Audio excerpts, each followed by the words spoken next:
warahmatullahi wabarakatuh. Halo semuanya, balik lagi sama kita di podcast Dito. Pada kesempatan kali ini, aku Firza Mulhera Rabani dan rekan aku. Oke sih Ziyari Ahmad. Kali ini kita bakal bahas mengenai Uni Afrika dari segi bagaimana apa sih itu Uni Afrika, tujuannya, terus sejarahnya seperti apa, dan juga efektivitas dan masa depan dari Uni Afrika ini seperti apa sih? Dan kita juga bakal ngundang salah satu dosen UIN Jakarta, yaitu Bapak Teguh Santoso, ke dalam podcast kita kali ini. Nah, tanpa banyak basa-basi, langsung aja kita ke pembahasannya yang bakal dikasih tahu sama Akyas. Oke, thank you Iza. Oke teman-teman, aku izin kenalin diri aku kembali. Kenalin nama aku Akif Ziyari Ahmad. Dan di sini kita merupakan kelompok terakhir nih Aza ya, yang dimana kita itu akan membahas Uni Afrika. Oke, gini teman-teman. Jadi secara simpelnya, Uni Afrika itu merupakan organisasi antar pemerintah yang beranggotakan negara-negara yang ada di benua Afrika. Kemudian organisasi ini resmi diluncurkan pada tahun 2002 di Durban, Afrika Selatan. Nah, buat visi mereka ini sangat keren banget nih. Jadi, visi yang dibawa Uni Afrika ini adalah Afrika yang terintegrasi, Afrika yang makmur dan damai yang didorong oleh warganya sendiri. Kayak gitu. Nah, kita memasuki ke sejarahnya terbentuknya Uni Afrika nih, teman-teman. Jadi, sebelum adanya Uni Afrika, namanya itu OAU, Organization of African Unity, yang dibentuk pada tahun 1963. Nah, waktu itu fokusnya tuh berbeda. Kalau OAU ini dibentuk untuk melawan sisa-sisa kolonialisme dan apartheid. Jadi OAU ini sebagai bentuk perlawanan merupakan upaya dari negara-negara yang ada di benua Afrika. Kemudian di tokoh-tokoh di Uni Afrika ini ada Nuhman dari Ghana dan juga Julius Nyerere dari Tanzania. Itu dua orang ini sebagai apa? Sebagai motor penggeraknya terbuatnya Uni Afrika. Nah, kemudian kenapa sih yang tadinya OAU menjadi Uni Afrika gitu? Jadi kan seiring berkembangnya waktu, dunia juga berubah, tantangan juga berubah yang dihadapi. Masuk tahun 90-an, Afrika nggak cuma berurusan sama penjajah, tetapi di antar negara-negara di benua Afrika ini, mereka muncul adanya konflik internal mereka sendiri, seperti kemiskinan ataupun globalisasi. Nah, akhirnya pemimpin Afrika lewat deklarasi Sirte ya, pada tahun 1999 memutuskan buat ganti OAU menjadi AU yang berarti Uni Afrika, dari Organization of African Unity ke Uni Afrika. Uh, Upaya integrasi politik dan ekonominya ini lebih cepat berkembang lah. Nah, kemudian kita masuk ke tujuannya nih. Benar banget. Kalau dulu OAU mereka itu kaku banget sama yang prinsip non intervensi. Jadi nggak mau ikut urusan negara lain lah. Nah, kemudian kalau di Afrika ini mempunyai prinsip yang namanya non indifference, yang atau tidak acuh. Artinya kalau ada kejahatan kemanusiaan seperti genosida atau kejahatan perang di negara anggota, Uni Afrika mempunyai hak untuk campur tangan. Jadi tujuan utamanya ini mempersatukan perdamaian, keamanan, dan juga mempromosikan asasi manusia serta demokrasi di Afrika. Kayak gitu. Nah, kemudian di Uni Afrika ini, ya yang namanya organisasi pasti punya struktur dong. Nah, gimana sih strukturnya Uni Afrika ini? Oke, jadi yang pertama itu adalah assembly, yang dinamakan majelis. Dan ini merupakan tahta tertinggi, yang isinya itu para kepala negara anggota mereka yang menentukan kebijakan yang besar. Jadi kebijakan yang besar itu ditentukan oleh majelis ini yang dinamakan assembly. Kemudian yang kedua, bawahnya lagi ada executive council yang isinya itu para menteri-menteri luar negeri yang menyiapkan untuk pembuatan kebijakan. Jadi sebelum kebijakannya itu disahkan, ada menteri konsilnya dulu, ada executive council-nya dulu yang dibahas oleh menteri-menteri ini. Kemudian struktur yang ketiga bawahnya lagi itu ada Uni Afrika Commission. Ini apa ya? Kayak kantor pusat, kayak sekretariat atau kantor pusat yang menjalankan tugas hariannya. Dan ini lokasinya ada di Addis Ababa di Ethiopia. Ethiopia. Kemudian ada Peace and Security Council yang disingkat PSC. Nah, mereka yang bertugas untuk menyegah atau menyelesaikan konflik. Jadi ketika ada konflik antar negara di benua Afrika, maka yang paling cepat merespon itu Peace and Security Council ini. Itu. Kemudian yang terakhir ada namanya Pan African Parliament, tempat perwakilan rakyat Afrika untuk berkumpul, berdiskusi, meski sifatnya masih konsultatif. Jadi apa yang menjadi masalah antar negara itu sebenarnya dibahas di Pan African Parliament ini. Jadi parlemen-parlemen ini membahas konflik-konflik yang ada di Afrika, mengkaji seperti itu. Nah, jadi itu merupakan pendefinisian dari Uni Afrika, kemudian tadi sejarahnya, bagaimana terbentuknya Uni Afrika ini, yang sebelumnya namanya OAU menjadi African Union, dan ke struktur Uni Afrika ini. Jadi itu guys. Selebihnya akan dijelaskan oleh rekan aku nih. Ya, Firza. Oke, kita bakal ngebahas mengenai teknik kerjasama dari Uni Afrika nih. Jadi dalam menjalankan kerjasamanya, Uni Afrika ini menggunakan beberapa mekanisme utama nih. Yang pertama ada African Peace and Security Architecture atau APSA, yaitu kerangka keamanan kawasan dari Uni Afrika. Terus prinsip yang kedua itu mekanisme yang kedua itu ada prinsip subsidiaritas, yaitu Uni Afrika bekerja sama dengan organisasi regional seperti Economic Community of West African State, Southern African Development Community, terus juga ada East African Community dan juga Intergovernmental Authority on Development. Terus yang ketiga itu Uni Afrika memberikan sanksi dan penangguhan kepada keanggotaan bagi negara yang mengalami kudeta atau perubahan pemerintahan yang tidak konstitusional. Selain itu, Uni Afrika juga mengedepankan diplomasi preventif, mediasi, dan juga dialog sebagai instrumen penyelesaian konflik mereka. Selanjutnya, kita bakal ngebahas mengenai efektivitas dan juga masa depan dari Uni Afrika. Tapi untuk ngebahas ini kita bakal kita bakal tanya-tanya ke salah satu dosen HI UIN Syarif Hidayatullah Jakarta, Bapak Teguh Susanto. Langsung aja kita ke videonya. Assalamualaikum warahmatullahi wabarakatuh. Waalaikumsalam warahmatullahi. Perkenalkan, nama saya Akis Izari Ahmad. Saya merupakan kelompok terakhir, kelompok 12.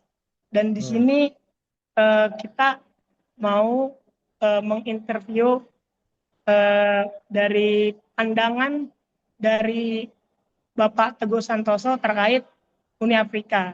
Dan tentunya di sini saya tidak sendiri nih Bapak. Jadi saya bersama rekan saya yang bernama Iza. Dan kedepannya kami akan mewawancara bagaimana nih pandangan Bapak terkait apa situasi yang terjadi di Uni Afrika ini. Oke. Mungkin sebelumnya mungkin boleh perkenalan dulu dari Pak Teguhnya. Ya, saya Dr. Teguh Santosa, dosen UIN, saya dari Tulo, Jakarta. Oke, baik. Mungkin kita langsung ke pertanyaan pertanyaan yang pertama aja ya, Pak. Ya, Oke, untuk Oke, pertanyaan pertamanya bakal saya yang akan saya tanyakan ya Bapak. Nah, jadi Uni Afrika ini kan sebelumnya adalah organisasi yang bernama eh, Organization of African Unity ya Bapak, dengan prinsip non-interference, yaitu dengan prinsip non-interference. Setelah berganti menjadi Uni Afrika, prinsip ini diganti menjadi non-interference, yaitu Uni Afrika memiliki hak untuk melakukan intervensi apabila terjadi genosida atau kejahatan terhadap kemanusiaan terhadap anggota organisasi Uni Afrika. Tapi dalam penerapannya ini kan masih sering, Uni Afrika ini masih sering mengalami kesulitan melakukan intervensi karena adanya penolakan dari negara anggota seperti pada krisis Burundi pada tahun 2015 ya Bapak. Nah, menurut Bapak, apakah hambatan terbesar efektivitas Uni Afrika ini sebenarnya berasal dari masih kuatnya prinsip kedaulatan negara anggota atau justru lemahnya mekanisme penegakan keputusan yang dimiliki oleh Uni Afrika? Dan apakah ke depannya Uni Afrika ini perlu memiliki kewenangan yang lebih besar untuk melakukan intervensi tanpa persetujuan negara yang bersangkutan? ya, jadi memang prinsip indifference ini sering dipandang sebagai sesuatu yang prinsip yang progresif ya, yang kita bisa membayangkan bahwa organisasi kawasan yang dibangun ini dia sangat powerful begitu ya, powerful terhadap anggota-anggotanya gitu. Nah, tetapi yang seringkali menjadi persoalan berikutnya adalah bahwa negara-negara di Afrika ini sistem politiknya masih banyak yang tidak stabil gitu. Sehingga pada akhirnya prinsip indifference dari Afrika Union ini atau Uni Afrika ini seringkali menghadapi hambatan dari dalam sendiri, dari dalam negara yang menjadi dalam tanda petik objek ya, objek gitu. Eh, karena bagi kelompok, misalnya ada dua kelompok yang bertikai, maka bagi kelompok yang menjadi korban sekalipun, prinsip ini nanti akan jadi semacam gangguan di masa depan manakala mereka yang memegang kekuasaan begitu. Nah, juga misalnya ada semacam solidaritas di antara para pemimpin di negara-negara itu ya, bahwa mereka tidak ingin melakukan eh, apa namanya itu sovereignty takeover gitu ya terhadap satu negara yang mengalami masalah politik yang cukup serius. Kenapa? Karena kalau itu mereka amini terhadap satu negara, maka ketika situasi yang serupa mereka alami nanti mereka juga akan terkena oleh aturan itu gitu. Jadi ini yang membuat seringkali prinsip indifference itu jadinya agak sulit untuk diaplikasikan dalam konteks Uni Afrika. Ini yang saya sering lihat gitu. Nah, eh, kalau bicara tentang konflik, tapi kan Uni Afrika ini tidak hanya melulu bicara tentang bagaimana penanganan konflik ya. Eh, Kebanyakan negara di Afrika berharap bahwa Uni Afrika ini lebih menjadi platform pembangunan sebetulnya gitu. Dan untuk yang sisi itu kelihatannya agak berhasil lah gitu ya. Gitu. Nah, jadi barangkali eh, yang perlu diubah tuh sedikit ya, sedikit di dalam itu. Kalau misalnya memang prinsip indifference ini dianggap sebagai gangguan ya, gangguan, maka barangkali perlu ada semacam adjustment terhadap prinsip ini. Nah, mungkin eh, tidak perlu apa menghapuskan prinsip kedaulatan negara yang sedang mengalami satu dilema di dalam negeri, dilema domestik begitu ya. Tetapi katakanlah misalnya ada mekanisme yang kemudian diambil oleh Afrika Union atau Uni Afrika ini untuk menyelesaikan masalah di negara itu tanpa mereka harus eh, apa istilahnya itu ya, menghilangkan kedaulatan karena bagaimanapun juga kan kedaulatan ini kan non negotiable begitu ya, non negotiable gitu. Ya, misalnya mengembangkan mekanisme pengambilan keputusan yang lain gitu ya di Uni Afrika begitu. Berarti kalau dari segi apa namanya untuk penyelesaian konflik ini berarti kurang efektif sebenarnya Bapak ya. Iya, karena sulit untuk digunakan tadi itu. Kelompok oposisi dalam negeri juga khawatir kalau itu digunakan, itu diaplikasikan, nanti dia juga akan terkena. Dan pemimpin-pemimpin di negara-negara Afrika yang lain juga khawatir nanti dia akan terkena begitu. Jadi sebetulnya kalau misalnya Uni Afrika ini mau berkumpul kembali ya, kemudian mereka menghapuskan misalnya prinsip indifference ini dan kemudian menyusun mekanisme yang baru tentang penyelesaian masalah ya. Nah, kalau misalnya dibandingkan dengan ASEAN, di ASEAN kan ada apa non intervensi ya. Nah, tetapi kan Uni Afrika ini tidak ingin non intervensi, mereka inginnya karena persaudaraan ya, Pan-Afrikanisme itu, mereka inginnya bahwa situasi di negara Afrika tertentu itu juga menjadi tanggung jawab dari negara Afrika yang lain gitu. Jadi ada semangat persaudaraan yang ingin dilembagakan. Sebetulnya itu begitu. Maka yang mereka gunakan adalah prinsip indifference. Nah, tetapi dalam praktiknya sulit. Ya, ini sulit. Nah, ini yang mestinya dipertimbangkan oleh Uni Afrika. Bagaimana caranya agar intervensi yang dilakukan oleh organisasi kawasan itu tidak melucuti kedaulatan ya, tetapi juga bisa efektif untuk menyelesaikan konflik eh, internal di negara itu gitu ya. Ya misalnya Indonesia bukan, maksudnya misalnya ASEAN ya. ASEAN dengan kasus Myanmar misalnya ya. Nah, karena kita sudah memilih untuk non intervensi, maka ketika terjadi perebutan kekuasaan oleh kelompok militer di Myanmar, agak sulit bagi ASEAN untuk mengambil sikap ya akhirnya menjatuhkan sanksi kepada rejim apa namanya junta militer di Myanmar begitu. Nah, tetapi apakah sanksi itu atau boykot atau hukuman itu efektif untuk mendorong perubahan ke arah yang lebih baik di Myanmar? Itu kan juga belum tentu gitu. Yang ada malah Myanmar ya sudah kalau lu memang kasih kita sanksi ya kita nggak usah ikut acara-acara ASEAN kan gitu yang dipilih oleh Myanmar pada akhirnya gitu. Nah, ketika itu yang dipilih oleh Myanmar, maka ada aktor lain di luar ASEAN yang memanfaatkan kekosongan itu, ya misalnya Republik Rakyat Cina. Oke, begitu Firza. Ya, baik, terima kasih Bapak. Untuk pertanyaan yang kedua bakal ditanyain sama Akis. Oke, baik. Memasuki pertanyaan yang kedua, itu terkait efektivitas dan juga ketergantungan terhadap aktor eksternal dari pandangan organisasi Uni Afrika ini. Nah, sejauh yang kita cari, beberapa jurnal menunjukkan bahwasanya banyak operasi perdamaian Uni Afrika itu masih bergantung kepada dukungan pendanaan dari Uni Eropa. Jadi pendanaan dari Uni Afrika ini masih bergantung kepada Uni Eropa, Perserikatan Bangsa-Bangsa, dan juga berbagai donor internasional.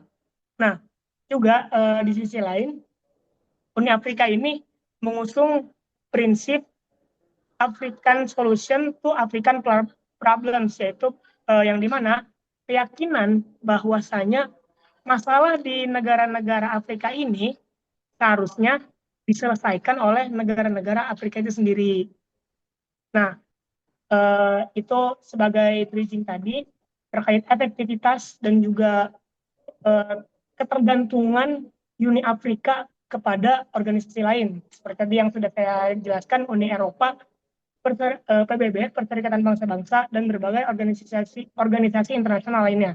Kemudian, masuk ke pertanyaannya, Bapak, apakah ketergantungan Uni Afrika ini terhadap pendanaan dan dukungan dari aktor eksternal dapat mengurangi independensi organisasi dalam mengambil keputusan?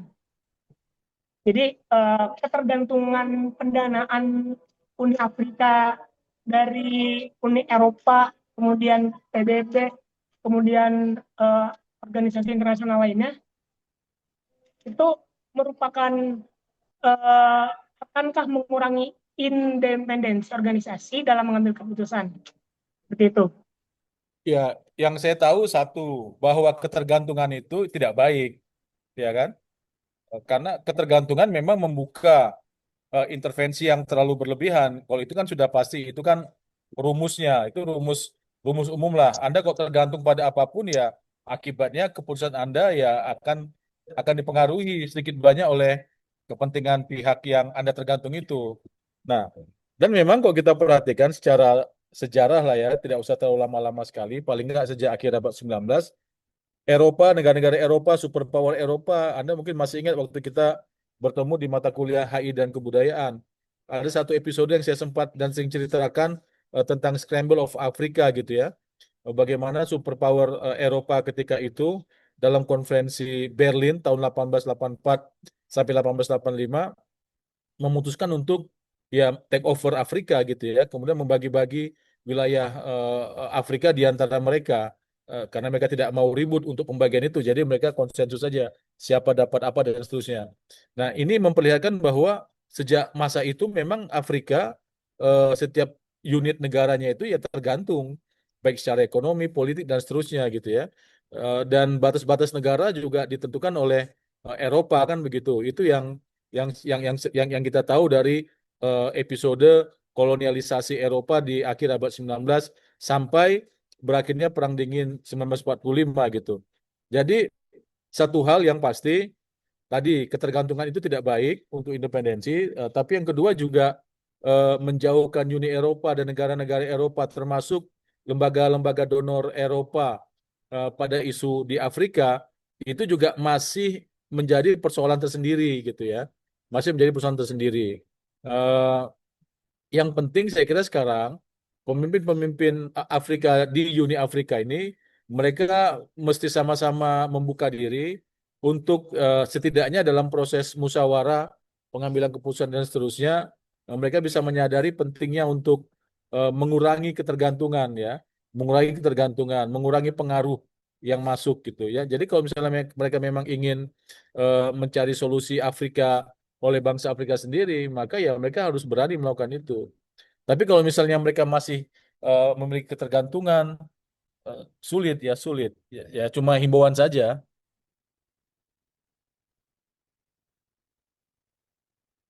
Oke, baik. Terima kasih.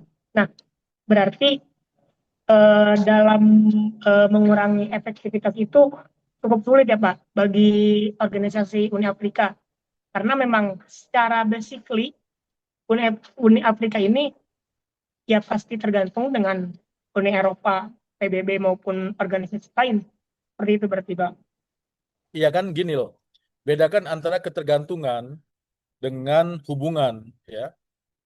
Ya, bahwa harus ada hubungan dengan PBB pasti harus ada. Contohnya misalnya apa badan-badan atau pasukan penjaga perdamaian PBB kan harus dilibatkan. Jadi saya sedang tidak mengatakan bahwa Uni Afrika harus menutup diri, enggak. Yang sedang saya bahas ini adalah soal ketergantungannya gitu. Ketergantungan yang itu bisa membuat keputusan-keputusan politik di Uni Afrika ini tidak independen. Nah, kalau dia tidak independen, maka pihak yang merasa dirugikan oleh keputusan Uni Afrika bisa punya alasan untuk menolak gitu. Sehingga akhirnya ya mereka lebih ya sudah kalau begitu nggak usah Uni Afrika yang menurunkan pasukan pengaman perdamaian, biar kita ikut apa namanya peacekeeping dari dari apa PBB saja gitu ya. Seperti di beberapa kasus termasuk di Sahara Barat misalnya begitu. Jadi bukan soal memutus Oke. hubungan dengan PBB atau bukan soal memutus hubungan dengan Eropa, bukan. Juga bukan soal untuk sama sekali tidak ada relasi, bukan. Yang sedang saya soroti adalah Hmm, soal ketergantungannya gitu. ketergantungannya berarti ya Pak. Hmm. Oke, baik, terima kasih. Kemudian tadi kan saya sempat mention perihal African solution to African problems, yang Ya. dimana keyakinan bahwa masalahnya orang-orang Afrika ini ya seharusnya diselesaikan oleh negara-negara di Afrika. Nah, menurut Bapak, bagaimana strategi yang paling realistis agar Uni Afrika itu dapat benar-benar mewujudkan prinsip African solution to African problems tanpa tadi yang seperti yang Bapak bahas tanpa adanya bergantung dengan pihak luar seperti itu. Iya kan sebetulnya ini kan trust issue ya di antara negara-negara Afrika. Ini soal trust issue saja. Dan kita harus ya kalau saya sih masih dalam apa toleransi ya, bisa memahami gitu. Mengapa di antara negara-negara Afrika itu ada trust issue? Ya karena memang mereka ini kan dari perspektif postkolonialisme, mereka dipengaruhi oleh kepentingan-kepentingan lain. Nah, sehingga satu negara di Afrika itu curiga tetangganya ini sebetulnya sedang membela dia. Apakah ini betul-betul eh, apa namanya resep Afrika untuk menyelesaikan masalah Afrika atau ada kepentingan lain? Jadi persoalan di Afrika ini kalau menurut saya sejauh ini masih trust issue. Kalau kita bandingkan dengan ASEAN misalnya, jumlah negara Uni Afrika itu kan banyak sekali, lebih banyak gitu, dengan variasi yang jauh lebih kompleks. Kemudian juga tingkat ekonomi kan, bisa dibilang umumnya ya mereka eh, apa ya negara dengan pendapatan yang rendah gitu ya. Kemudian juga ekonominya itu masih berbasiskan pada komoditas atau bahan mentah gitu. Ya, sementara kan kalau kita perhatikan Uni Eropa ya jelas ya dia negara industri maju ya, kemudian G20, G7 baik dari sana jadi kuat secara ekonomi. Atau kalau di Afrika ini tidak gitu. Kemudian mereka juga karena kolonialisasi ini salah satu dampaknya itu kan adalah tadi kehilangan kepercayaan pada diri sendiri juga pada pihak lain gitu. Ini yang jadi efeknya masih terasa sampai sekarang saya pikir itu. Nah, kalau ditanya terus bagaimana? Ya perlu diperbanyak tokoh-tokoh seperti Nelson Mandela kemarin gitu ya. Pemimpin-pemimpinnya yang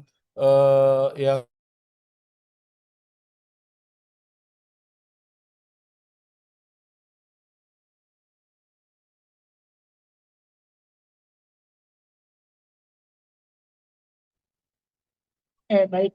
Berarti untuk saat ini ya memang realitasnya Uni Afrika ini ya masih tetap bergantung kepada iya, ma- ya masih bergantung kepada Uni Eropa, PBB iya, trust dan issue juga ya. Kebanyakan negaranya kan memang fragile ya. Fragile state lah kalau nggak mau disebut failed state ya. Jadi ya mereka ya. sendiri masih punya persoalan yang signifikan di dalam gitu. Hmm. Oke, baik.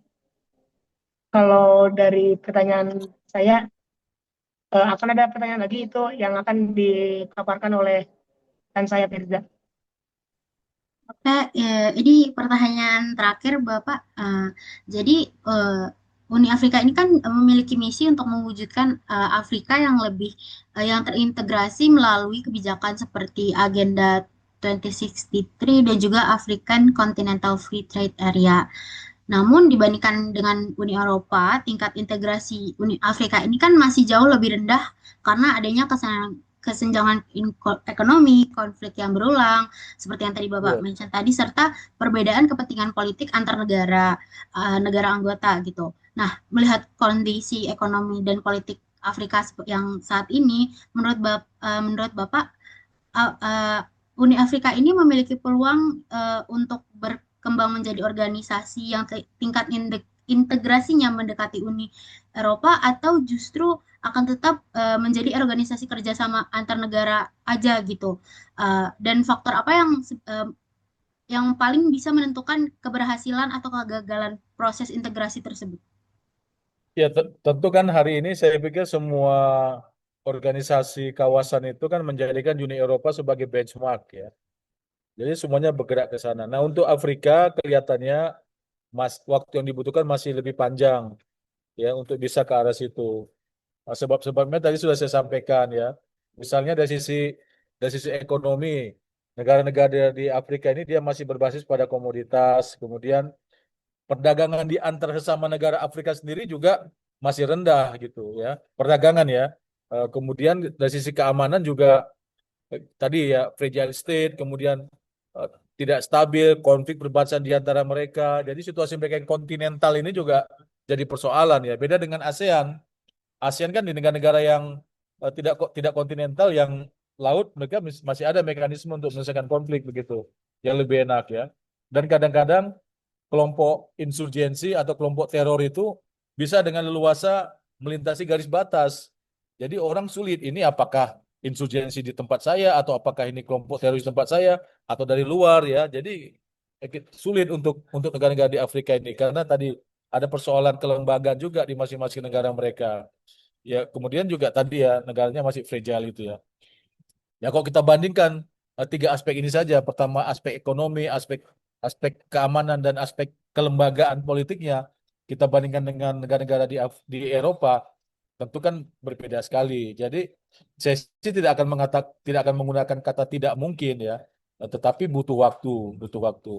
Nah, makanya dalam situasi yang macam begini perlu diperbanyak ya tokoh-tokoh Uni Afrika yang memang mereka apa bisa bisa berdialog lah. Ya, seperti katakanlah eh, ketika negara-negara Asia Afrika berkumpul gitu ya, ada pemimpin-pemimpin jangkarnya. Nah, mereka ini yang harus sering muncul nih, dan kemudian bisa membangun mekanisme institusional yang lebih spesifik di Uni Afrika ya, misalnya eh, kalau misalnya memberikan sanksi harus jelas dan itu harus sama. Jangan ada negara yang merasa diperlakukan berbeda dari negara yang lain untuk kasus yang kurang lebih sama. Ya, atau misalnya standar ganda kan gitu. Nggak boleh standar ganda gitu. Nah, apa namanya? Kemudian tadi ya, yang pertama kali kita bahas soal ketergantungan, soal kepentingan aktor-aktor di luar Afrika yang terlibat eh, dalam konflik yang sedang ditangani, ini juga harus harus dikurangi begitu ya. Ya, integrasi di antara masyarakat Afrika juga kan mesti diperbanyak. Ya, kok sekarang kan apa? Pertemuan antara warga negara Afrika dari Mali misalnya ya, dari selatan, dari wilayah Sahel, eh, dengan orang-orang yang di utara, di Maroko, di Tunisia, itu kan lebih karena apa namanya itu, trespassing atau melintasi batas negara secara tidak sah, karena mereka ke utara mau masuk ke Mediterania, kemudian mau migrasi ke Eropa kan begitu. Jadi interaksinya itu masih untuk hal-hal macam begitu. Tapi belum ada misalnya ya program pemuda Afrika misalnya begitu ya kan. Pemuda Afrika itu misalnya ya scholarship, siapa nih pemuda Afrika dari 10 negara Afrika, atau berapa banyak negara Afrika, 54 ya kalau nggak salah ya. Banyak kan negaranya. Nah, itu dibikin program pemudanya untuk future leaders. Sehingga di masa depan saling pemahaman, saling pengertian di antara generasi baru di Afrika itu terbentuk. Jadi ada perubahan, ada perubahan. Tapi ini kan tidak. Tadi saya bilang tuh, perdagangan di antara negara-negara Eropa itu masih masih rendah karena trust issue, ya kan? Karena masing-masing negara Afrika itu dia punya patron politiknya sendiri dari era kolonialisasi gitu. Nah, ini yang mesti pelan-pelan diubah. Nah, sayangnya memang orang-orang seperti Nelson Mandela sudah tidak ada gitu ya. Tetapi kan ini bukan excuse untuk tidak menemukan pemimpin-pemimpin seperti itu di Afrika. Saya rasa bisa lah ya, saya rasa bisa. Dan kalau misalnya mereka mau mencari semacam apa namanya integrator, ya mereka harus menemukan itu dari luar kawasan, luar luar Afrika gitu ya. Tapi siapa? Eropa punya kepentingan. Mereka pakai Cina misalnya. Ya, kita lihat Sudan, Sudan saja terbelah dua misalnya karena kehadiran Cina untuk energi misalnya begitu ya kan. Jadi memang ya ini situasi yang tidak mudah bagi bangsa-bangsa di Afrika. Mereka pertama ya tidak punya kepercayaan yang tinggi dengan sesama mereka. Tetapi melibatkan orang luar untuk menjadi semacam integrator di mereka juga persoalan begitu ya. Makanya saran saya sih, saya tidak tahu ke negara mana. Kalau negara kunci hari ini kan ada ya, antara lain negara kunci yang kuat secara ekonomi pengaruh ya. Misalnya Afrika Selatan, kemudian misalnya Mesir, misalnya Maroko. Ini kan tiga negara yang bisa dikatakan memiliki kondisi ekonomi politik yang relatif lebih baik lah dibandingkan negara-negara Afrika yang lain. Nah, mereka mestinya mengambil mengambil waktu untuk duduk bersama gitu. Ethiopia juga sekarang bagus ya kan. Negara-negara Afrika di Laut Merah juga sekarang bagus-bagus. Ya, Sudan ya karena konflik inilah ya. Tapi Ethiopia itu juga penting ya. Makanya kan dia punya kantor ada di Ethiopia. Jadi Gitu. butuh dorongan dari dalam Uni Afrikanya untuk untuk melakukan integrasi yang lebih besar gitu ya. Iya, jadi kelompok civil society di Afrika ini harus muncul kelompok-kelompok muda gitu ya, harus mengambil mengambil alih peran itu. Dan memang butuh waktu. Oke, terima kasih banyak Bapak. Mungkin untuk Oke. tanya jawabnya dan eh, bicara-bicaranya sampai sini. Terima kasih banyak Bapak sudah meluangkan waktunya untuk menjawab pertanyaan-pertanyaan dari kami. Semoga apa yang Bapak sampaikan ini bisa bermanfaat buat kami juga. Terima kasih banyak Bapak waktunya. Oke, jadi itu nih teman-teman penjelasan dari dosen yang kita wawancarai terkait dilema kedaulatan versus intervensi yang ada di Uni Afrika. Kemudian tadi dijelaskan juga terkait efektivitas dan juga ketergantungan terhadap aktor eksternal seperti Uni Eropa dan juga organisasi lain. Kayak Uni Afrika ini masih bergantung lah sama organisasi lain. Kemudian juga bagaimana pandangan Teguh terkait masa depan integrasi Afrika. Jadi penjelasan dari Pak Teguh ini cukup komprehensif dan juga cukup yang sangat-sangat menjawab lah gitu. Jadi mungkin cukup sekian dari kelompok kami, kelompok terakhir. Kurang lebihnya mohon maaf. Assalamualaikum warahmatullahi wabarakatuh.